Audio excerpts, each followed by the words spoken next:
Bonsoir à chacun et à tous. À la une, Conrad Baguidi à la tête du Conseil économique et social. Il ne sera pas que haut conseiller de la République pour cette nouvelle mandature, mais le premier d'entre eux. Il a été élu ce matin par ses pairs au lendemain de leur installation pour un CES non endormi en mouvement. Un musée conteneur, une foire, des concerts dans 3 villes du Bénin et des panels scientifiques pour célébrer les noces de Diamant du Port autonome de Cotonou. Les festivités du 60e anniversaire sont officiellement lancées depuis ce matin, conjointement avec le ministère du Cadre de Vie. Le programme a été présenté au cours d'une conférence de presse. La recherche opérationnelle et le développement maraîcher en Afrique au centre des préoccupations des maraîchers éco-santé du continent. Les réflexions à propos se tiennent à Lokossa depuis ce matin à l'occasion de la 13e concertation interafricaine des membres du réseau professionnel. Le Conseil économique et social du Bénin tient son nouveau président. Conrad Baguidi est élu à la tête ce matin de la 7e mandature de l'institution.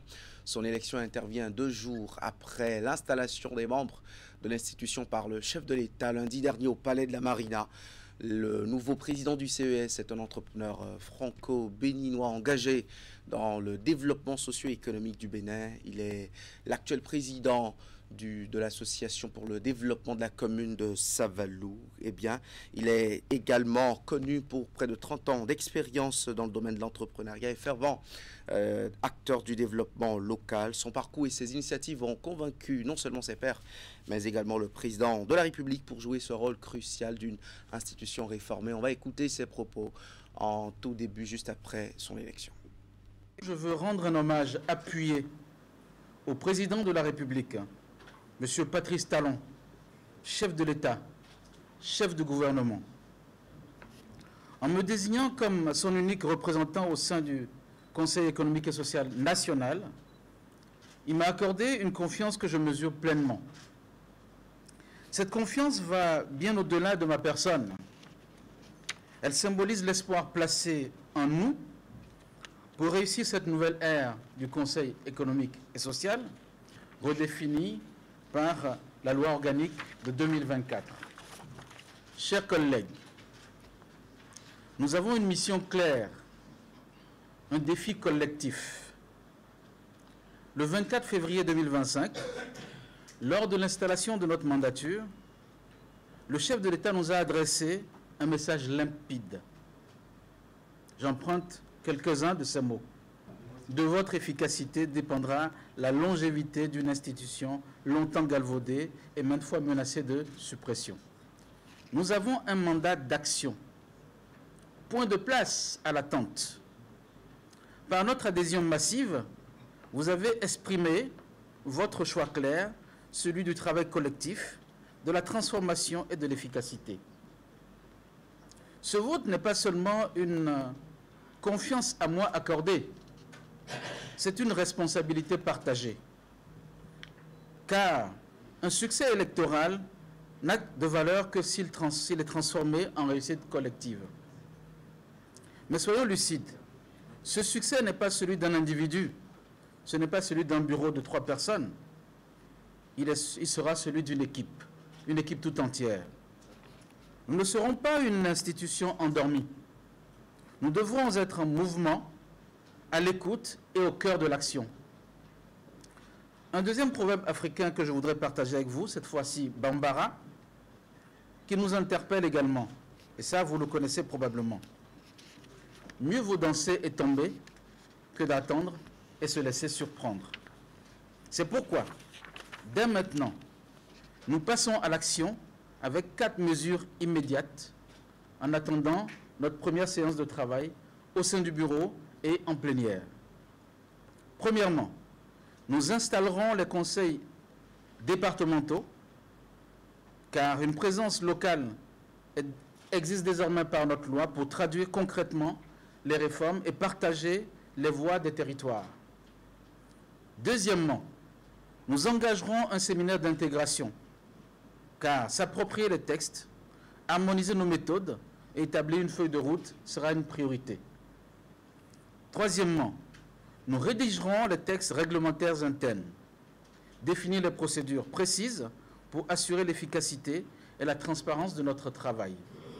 Quatrièmement et enfin, nous travaillerons à renforcer le dialogue interinstitutionnel, car collaborer avec les autres institutions est la garantie que chaque citoyen soit informé et impliqué dans le développement de notre pays. Le ministre conseiller aux infrastructures et au cadre de vie a organisé hier à Cotonou une séance d'échange avec les différents acteurs du transport routier. L'initiative de Jacques Ayadji intervient après l'accident tragique dans lequel le ministre des Enseignements secondaires, techniques et de la formation professionnelle, Kwaro-Yves Chabi, et son garde du corps sont décédés jeudi dernier. L'objectif visé par cette rencontre avec les syndicats et fédérations de transport est de discuter des défis et des solutions à envisager pour l'amélioration de la sécurité routière et pour un transport routier beaucoup plus sûr. Reportage de Ouliat Sanoussi et Moufid Sabour. Dans notre pays aujourd'hui, la principale cause de décès est due à la route. Que faire pour réduire les accidents de la route qui représentent l'une des premières causes de décès au Bénin? Cette séance d'échange, initiée par le ministre conseiller aux infrastructures et au cadre de vie avec les acteurs majeurs du transport routier, relance une fois encore le débat sur la problématique de l'accidentologie, de la sécurité routière et de la protection de la vie humaine au Bénin.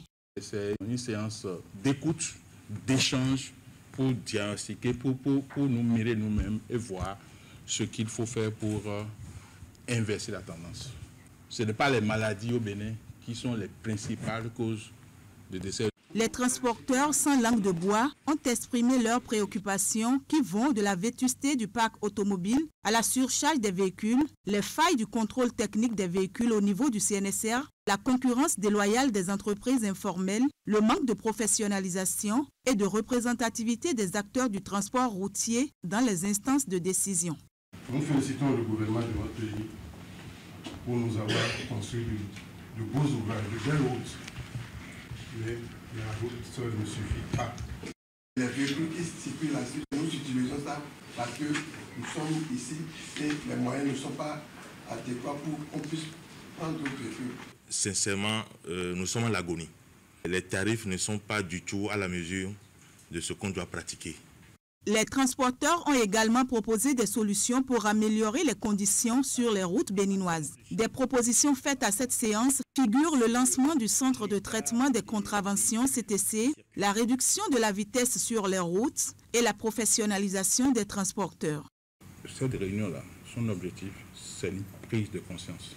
On va se revoir après encore pour d'autres développements. Nous, au niveau administration, on va faire tout ce qu'il faut pour sortir le cadre législatif qui est en cours, que nous allons tout faire pour faire avancer. Mais de votre côté, là, faites ce qu'il faut faire. Le ministre conseiller insiste sur la nécessité d'une coopération renforcée entre le CNSR, les transporteurs et tous les acteurs concernés pour garantir la mise en œuvre de mesures efficaces en vue d'améliorer la sécurité routière. Au terme de la séance, Jacques Ayadji s'est rendu sur le parc auto de Djonké pour présenter ses civilités aux acteurs. Santé, on soulage des centaines de personnes souffrant de cataracte. C'est l'objectif de la campagne gratuite initiée par l'association Alpha Taka en collaboration avec le centre hospitalier universitaire départemental Borgou Alibori. Une initiative rendue possible grâce au soutien financier de son partenaire Al-Edaya de Koweït. Après un dépistage minutieux, les patients sont pris en charge pour une intervention chirurgicale, leur redonnant la vue justement. Cette initiative a lieu depuis lundi dernier et court jusqu'au 1er mars prochain. Reportage de Epiphane Chabi et Franklin Aroka. Dans cette salle d'attente du CHUD, des dizaines de patients espèrent trouver la vue. Hommes, femmes très âgées, tous ont un point commun. Ils souffrent de la cataracte, une maladie oculaire qui entraîne une baisse progressive de la vision. Une chance rendue possible grâce à l'association Alpha Taka et son partenaire Al-Hidaya du Koweït. Cette campagne vient en appui aux efforts du gouvernement et surtout de la première dame pour permettre aux personnes atteintes de cette maladie de recouvrer la vue en vue de pouvoir continuer à vaquer à leur occupation quotidienne. Un nouveau regard sur la vie pour ces bénéficiaires grâce à cette opération de solidarité qui pourrait bien faire la différence pour des centaines de personnes. Une initiative saluée par les bénéficiaires et les professionnels de santé. Je suis tellement content qu'on nous a beaucoup aidés, très très beaucoup. Que la société, que je le soutiens beaucoup, que ça va mieux pour la société. Je traîne avec mes mains là depuis, je ne sais pas comment faire. Moi, je suis un retraité, militaire retraité. Vous savez, on ne peut pas prendre un militaire aveugle. C'est la maladie qui est arrivée. Mais je remercie Dieu qui m'a mis dans les normes. Aujourd'hui, je remercie beaucoup Dieu. Cette chirurgie a été réalisée grâce à l'appui de l'ONG Alpha Tahaka qui est basée à Yougou et qui chaque fois nous accompagne ici dans le nord, souvent dans les zones qui sont plus reculées. C'est une initiative à saluer puisque vraiment, d'abord quand ils nous ont informés, c'était vraiment brusque, on a informé l'administration et qui a à bras ouverts accepté. Et surtout, on prend cette occasion pour remercier le directeur. Les opérations se poursuivent avec l'ambition d'atteindre les 300 interventions prévues. Un espoir pour de nombreuses personnes qui pourront retrouver une vue claire et une meilleure qualité de vie. Le port autonome de Cotonou se donne une parenthèse festive et de réflexion de quelques jours pour célébrer ses 60 ans de vie au service de l'économie béninoise. Le top des activités a été donné hier lors d'une conférence de presse, l'occasion pour les responsables du port de rendre public l'agenda s'étalant sur plusieurs semaines, au cours desquelles il sera question de bilan de l'évolution du port ces 6 dernières décennies durant. On va faire le point avec Virgile Arroléon. Organisé en collaboration avec le ministère du Cadre de vie, des Transports, chargé du développement durable, la célébration du 60e anniversaire du port autonome de Cotonou entend réunir essentiellement les acteurs clés de la communauté portuaire du Bénin et de la sous-région. Les décideurs, les pouvoirs publics, les acteurs du gouvernement, les entreprises privées et le grand public sont également attendus à ce rendez-vous marqué par plusieurs activités, dont entre autres le musée conteneur et la foire portuaire. Ce musée conteneur sera l'occasion de revivre les grandes étapes qui ont façonné le port au Cotonou au travers de ces 6 décennies. Ensuite, la foire portuaire qui se tiendra donc du 21 au 29 mars, qui accueillera ces 3 musées, sera une réelle plateforme B2B où on a l'ambition du moins de rassembler pas moins de 60 exposants. Ensuite, ce seront les Pack Vibes avec 3 concerts sur 3 villes différentes. Les Pack Days, donc ce sera le 21 mars au Palais des Congrès que nous vous accueillerons pour des panels de discussion interactifs qui exploreront les enjeux clés du secteur portuaire pour nos économies sous-régionales. L'objectif de cette célébration est de créer un cadre de réflexion et de récréation pour tous les acteurs sur le bilan et l'évolution du port autonome de Cotonou. Il s'agira notamment d'évaluer les impacts des changements opérés par le port de Cotonou au cours des 6 dernières décennies et d'aborder les prochains enjeux du secteur portuaire pour les décennies à venir. Ces dernières années n'ont pas été faciles, simples. Il y a eu la fermeture des frontières du Nigeria. Il y a eu bien d'autres choses, comme la Covid, comme la guerre. Mais il y a la fermeture de la frontière du Niger. Certains ont parié sur l'effondrement du port autonome de Cotonou. Mais je vous vois encore debout, comme l'économie du Bénin, comme le Bénin révélé. Et je voudrais également saluer cette résilience-là, qui est la meilleure façon de fêter un anniversaire. Du 21 au 29 mars prochain, le port autonome de Cotonou offrira donc à l'occasion de ses 60 ans une belle opportunité de visibilité grâce à une campagne d'envergure à déployer avant, pendant et après l'événement. Le but est de mobiliser et de motiver l'intérêt des plus de 2000 participants attendus et de les informer sur les enjeux du secteur. En politique, Patrice Talon a reçu en audience cette semaine les membres du comité de pilotage de l'audit du fichier électoral au Palais de la Marina. Au cours de la séance, le chef de l'État a présenté à ses hôtes les raisons qui l'ont motivé à adhérer à ce projet dont la naissance vise à garantir la transparence des élections générales de 2026. Ce n'est pas pour contenter un camp politique. Le président de la République tient à la fiabilité de la liste et pour le scrutin en général. Eh bien, après ces mots et s'appuyant sur le contexte de fin de son ultime mandat présidentiel, le chef de l'État a rassuré également sur son engagement à rendre effectif l'audit de cette liste électorale informatisée. On l'écoute. En général, toute fin de mission génère un regain de vertu, un regain d'engagement au service du bien de manière absolue. Quand on est en début de vie ou de mandat, de mission qu'on sort, on fait les choses avec tellement de fougue que parfois on ne prend pas le temps de dire est-ce que vraiment ce que je fais c'est ce qui est attendu de tous. Et quand on est à la fin, on a cette préoccupation-là.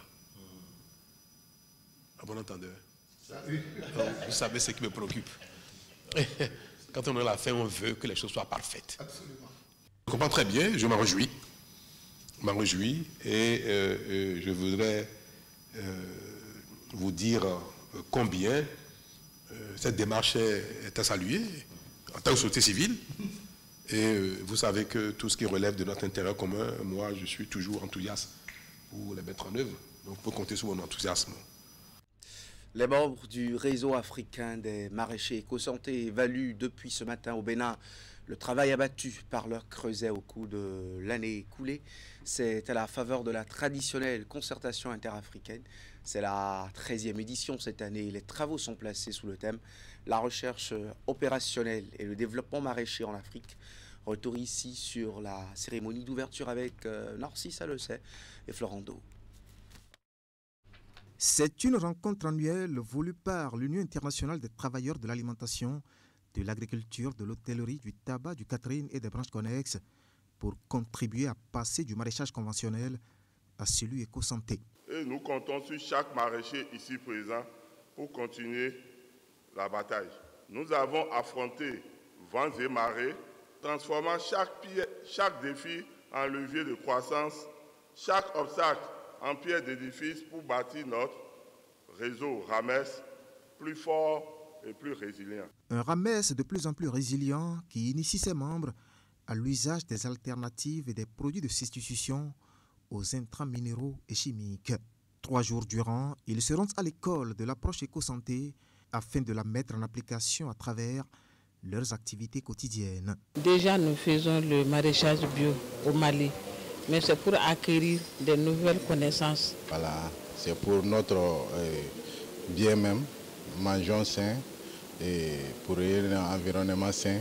Après cette rencontre-là, que tous les pays aient fait la restitution au niveau de leur pays et faire des sensibilisations auprès des producteurs pour qu'ils quittent de la production conventionnelle à la production éco-santé. Des attentes nourries à l'aube de cette 13e concertation interafricaine dont les travaux sont placés sous le thème « La recherche opérationnelle et le développement maraîcher en Afrique ». Cette démarche de recherche opérationnelle mérite de s'imposer à notre système de production maraîchère parce que la santé est au-dessus de tous les vœux.